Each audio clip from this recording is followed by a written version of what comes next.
Puri, Director General, Mr. Chandrajit Banerjee, Excellencies, dear friends. I'm very pleased today to address the CII Partnership Summit 2024 on the theme of India and the world. This gathering also appropriately focuses on partnerships in progress. Allow me to share my views on this subject. Even otherwise, an economy like India that has risen to the 5th position globally and advancing further needs more significant partnerships. Our stakes in the world are more, the responsibilities are greater, and indeed, the expectations too are higher. But the case for international partnerships are strengthened by the state of the global economy currently as well. At a time when there is so much volatility and uncertainty, India can certainly be a stabilizing factor. We can add as well to the engines of growth and make our due contributions to the progress of technology. The fact is that the world faces complex challenges at multiple levels, which span a range of domains and requirements. At one end are those of more diversified manufacturing and improved logistics. On the other hand, we are entering an era of AI and of EV, of space and drones, of green hydrogen and ammonia, of clean and green technologies, and we can go on. So whether it is the orthodox demands or those of critical and emerging technologies, a common factor is that of human resources. The knowledge economy puts a premium on innovation and creativity that in turn demand more talent and skills. And this arises as much of the world also contemplates a demographic crisis. The short point is that the very economic landscape that we are looking at is in the midst of a deep transformation. Responding effectively to that cannot just be a national endeavor, it needs more partnerships. Interestingly, side by side, there is also a strategic transformation underway. For a decade now, we have witnessed a steadily building backlash against the current model of globalization. Many societies feel that their capacities, their national capacities have been hollowed out and that their quality of life is actually stagnating.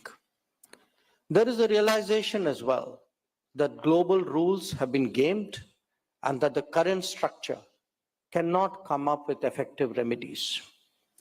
The COVID experience has made the world even more insecure because we all stood starkly exposed to the degrees of our external dependence and vulnerability and to leveraging.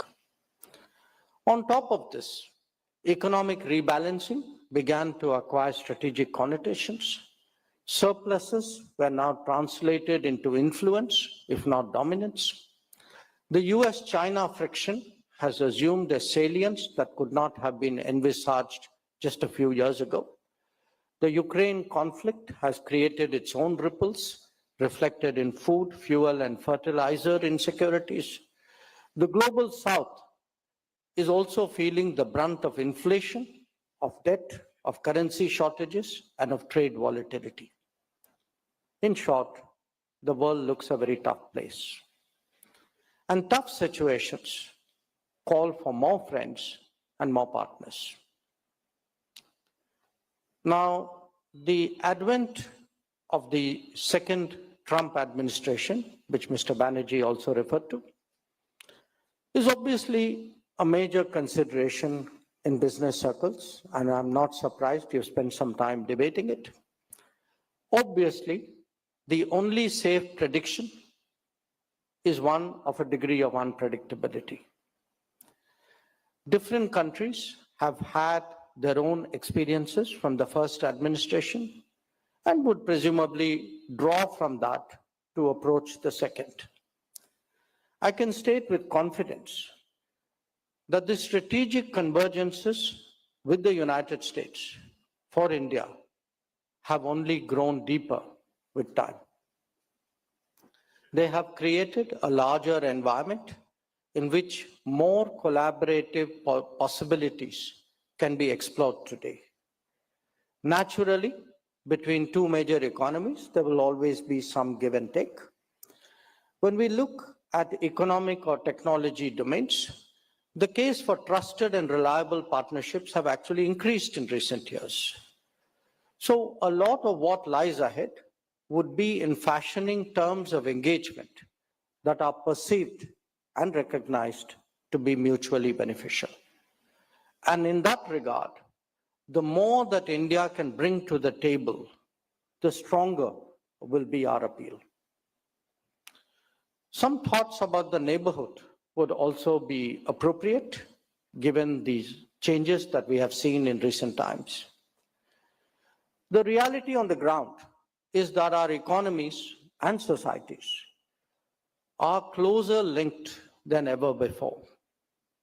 During periods of stress, it could be COVID, the Ukraine aftermath, or financial difficulties, we have actually stood together to our collective benefit. At times, currents of politics may seek to distance or even to disrupt. Obviously, challenges like terrorism cannot be overlooked. But the truth is that otherwise, departures from natural collaboration do have a cost. The viability is also a related issue. On the whole, that realization, I believe, is now more deeply felt. So, the real issue in progressing partnerships is actually about building better at home. The greater our capabilities, the broader our capacities, the more innovative our talent, the wider our skills, the more attractive we are as a partner.